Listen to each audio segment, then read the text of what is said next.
Hi everyone, it's Jesus Christ from And RC. No, it isn't. I tell a lie. You might have realised. Anyhow, it is Andrew, and we are doing the MC6 restoration. And here's our budding pilot, who is eager to get himself back on his wheels again and back into action. But he's not far away now. I've just been doing the lacquering tonight, so this bumper and under section has had a lacquering, so that's all nice and satin now. There's the roof hatch on my cocktail stick so I can pick it up and spray it. The door outsides, so there's no glass in these. The insides with the glass are upstairs, they're not going to get lacquered, you'll see those shortly. We've got the bed sides, I've done the outer surfaces, and then tomorrow morning I will rotate and do the inner surfaces. We've got the spare tyre rail here, that sits on there, on the cab, and the cab itself, well, this has been a bit of a drama. I've had some fun and games with this little bugger. Now, let me just give you some advice, or a tale that you may already know how it's going to go. But as you can see, it's black and red. So what I've done is I coated the whole thing silver. You'll have seen on the last video on the Instagram and so on. I then did the red. Beautiful. This red, by the way, these Halfords enamels, they might be car paint, you might think, but they go on this a treat. It sprays that and the grey that I did mine in, and the black for that matter. They go on an absolute treat. They go on like silk. I mean, look at that. I mean, it is this stuff is an absolute doddle to spray. It's a beautiful thing, beautiful thing. £7, 7 GBP for 300 ml. I mean, really. Tammy are having a laugh, I reckon. Anyhow, hard body only, of course. Anyway, we digress. So yes, I've had some dramas with this, having praised the paint. I've had problems with the paint. I sprayed the black and it crocodiled again, like all the colours beneath, like the grey and the undercoat primer and the crocodiled. Now I did a lot of research on this because I was getting fed up with it and I was about ready to do something unspeakable. And it turns out that the principal cause of crocodile in paint, if you're not aware, if you are, forgive me, fast forward a minute or two, is because the paint underneath is not properly cured. These aerosols, especially these ones, I'm guessing, because they're more car paint orientated than kind of plastic models, contain solvent, which is how the paint gets out the can. It allows it to be vaporized. And if your paint surface isn't cured, the solvent on the new coat will dissolve the paint underneath or start attacking it. And you get a crocodiling effect as it kind of wrinkles up in horror. So that's what was happening. I basically hadn't left the coats beneath long enough to dry off and cure. The back of the cans, it says 24 hours between lacquer. When it says leave 24 hours before lacquering, that's what it means. Like, that's it. Don't go any further than that. You can put the odd light coat on. You can put a couple of light coats on after 15 or 20 minutes. But if you're going to kind of put another thing on top, 24 hours for these. It says on all the cans, and I didn't read that or didn't pay any attention. It doesn't really matter which now. So basically what I did is I cut all the crocodiling back, redid it in silver, and then left it 3 days. And then I went back over it with the black enamel, and it's gone on like silk, as you can see.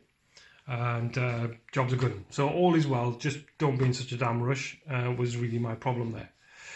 I've had some issues with the window seals as well. This has been a real drama because these are painted on. You don't glue these in or glue them on like you did on the previous kit, I understand.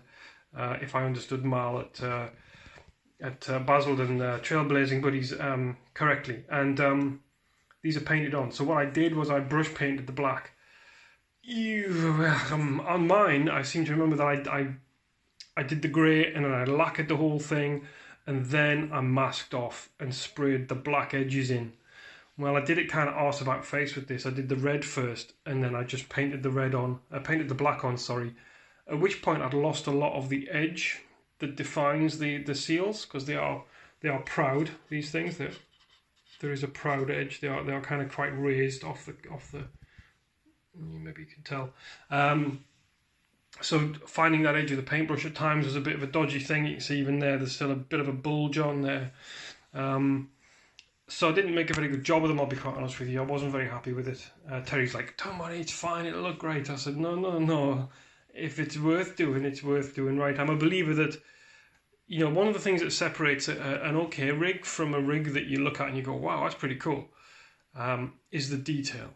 You know, you don't think it's going to matter that much, even on a big rig, but it does. It's like our eyes find those details, find those flaws, and, you know, 3 strikes and you're out kind of thing. So I wanted to do this right. In the end, I messed about with white spirit, taking it back off and putting a bit more red on, and I couldn't, my brush painting red isn't the same colour as the aerosol red, and I got in a right old state with it. And black and red, frankly, 2 really strong pigments, you can't mess about with them. They don't like each other very much, so you can't hide your mistake. So in the end, I masked off the red, I masked off the black that I'd already painted on, and then I resprayed red from like 3/4 of this down. So this 3/4 of the front of this truck have been resprayed red to give me a nice straight edge. So I've now got much straighter edges on the worst offending areas. I can't really mask this stuff off properly. It's just too complicated. On my grey one, which has got a grey roof, well, it was much easier to mask off here. But just to try and keep this sliver of red would have been really difficult. So anyway, it's pretty good now. It's going to get a wash at some point, like a weathering wash, so that will seek out all the edges and straighten things out and help fill in, like, fill in here some of the slightly raggedy edges. The wash will fill that in, okay? So I'm not going to get too OCD about that. It will smooth itself out once it gets weathered. So that's the cab. It's got a back plate. Let me just bring this up. It's got a back panel in there to hide the camera hold. There it is, that we used to put the run cam through. Well, Terry's decided he doesn't want to run the run cam in here anymore because it's quite heavy and quite sort of awkward to set up. So I put a couple of bits of styrene together, built a little handle on, and painted green and slapped a cross decal on there just to hide the hole and add a bit more detail. The back of these cabs, apparently, when you look at some of the to get detail for these trucks, by the way, if you're ever interested in making one, have a look in the for sale. Type in ManCat1, which is what they are, KAT1, for sale. And you'll see lots of them for sale, ex-army, surplus and things. And then you get all the sort of close-up pictures like a used car dealer would do, you know. So you get to see stuff that you wouldn't normally see. These have got big like storage hatches and things in the back of the cab wall, and all sorts of like a bar for headrests and things. There's all manner of details in there that you just, I mean, you just get a blank wall really. So could go to town on all that if you wanted to. So that's cool. That's kind of ready now to be weathered. This is ready to go in there almost. Once I get the windows in, which we'll go upstairs and check out the inner door panels, so you can see I've done those. The spare tyre holder that clips on here, well, the pegs for it have snapped off, largely snapped off, and in the holes here. So I'm going to have trouble with that. So I've asked Terry to get some fuse wires. So we're going to drill 2 holes in these mounts, and we're going to put some thick fuse wire in, and then do the same, drill the holes in there as well, so that I can glue this on, but it will also be secured in with the kind of fuse wire reinforcement, you know. And if it finally does crack again, the glue will crack eventually because with the spare tyre in there. If you take the spare tyre on and off, you're going to crack that, but it won't snap off because of the fuse wire. Hopefully, it'll just bend, and you can at least run with it until you get home. Yeah, so that's where I am. Sorry, just stood in the dishwasher. That's pretty much where I am. So Terry's coming over tomorrow night. We're gonna hopefully get at least a little bit of it all done. Oh, the bed. I should show you the bed as well. Hang on one tick. Right, as if by magic. So here's the bed. As you can see, I mean, this is now done as far as we go before weathering. It's got quite extensive salting on it to match the bed sides. If I just bring one of these over. So I've salted, I've weathered on the top surface, so if he runs it as it is, you've got some effect, but then when you drop that on as well, the whole thing kind of starts to look like it belongs. It does look a bit odd with with the silver paint and no other weathering. It looks a bit almost like a Dalmatian. It looks a bit incongruous, I think. But as you can see, it's been lacquered, satin lacquered, the same as the cab. The bed also has been satin lacquered, so there's obviously a bit more of a sheen on this than there would be normally. This is going to get reworked. I'm going to sand this down again, so it will have bits of shiny, bits of matte where it's been rubbed and scratched. So this is not entirely as it'll be, all part of the weathering process to come. The box for the battery that normally sits up here, this has just tonight. Well, this is as Terry gave me it, and to be honest, I really like it.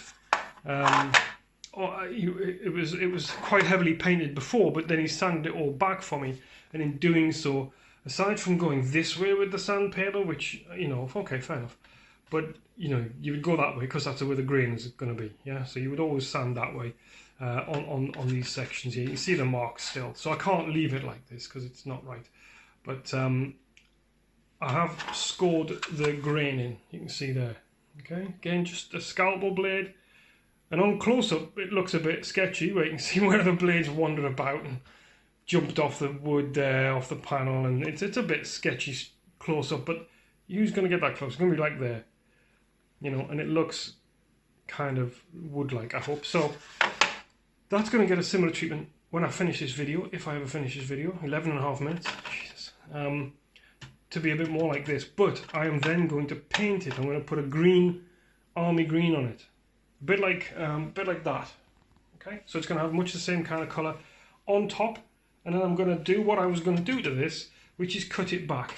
So we will get, I'm going to do the wood effect on it now, the kind of browns and things are going to go on tonight. Tomorrow the green in the morning, and then maybe when Terry's here tomorrow we'll cut it back. I'll cut it back with him so you can see how, obviously it'll be a disaster or it'll work fine.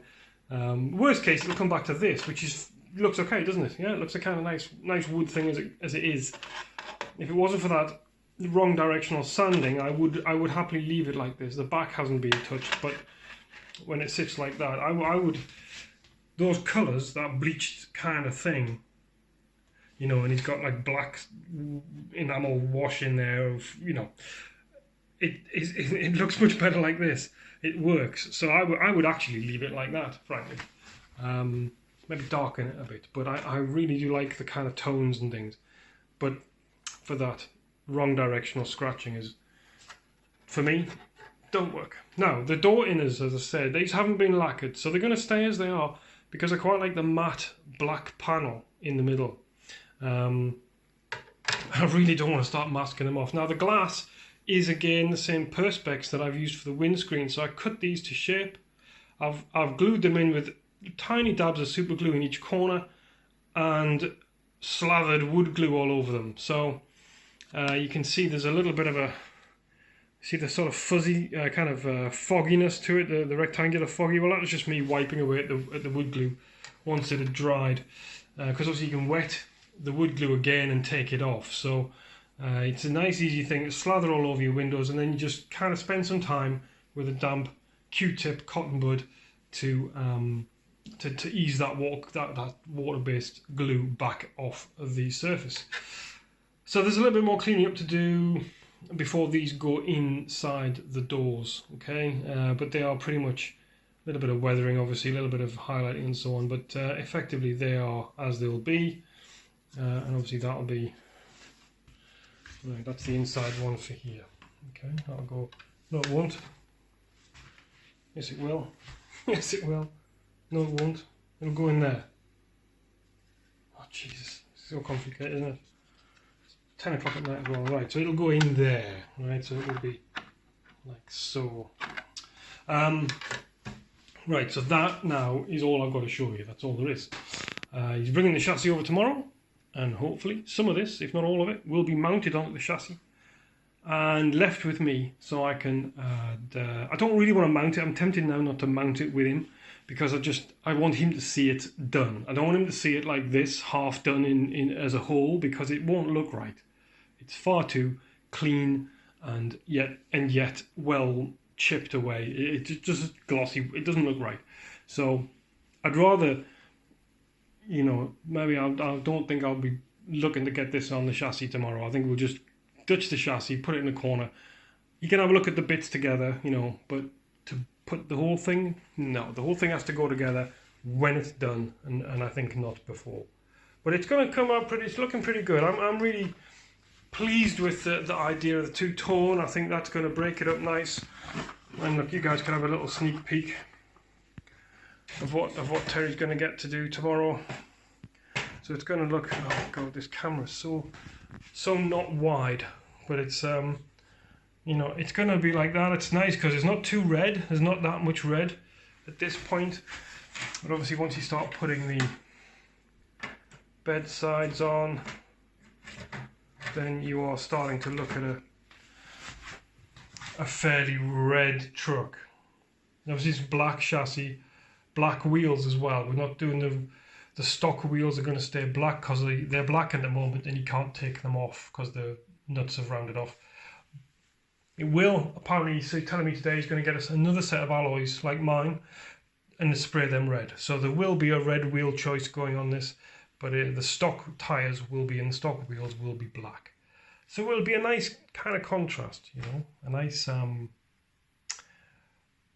not quite as red as I thought it was going to be, which is kind of cool.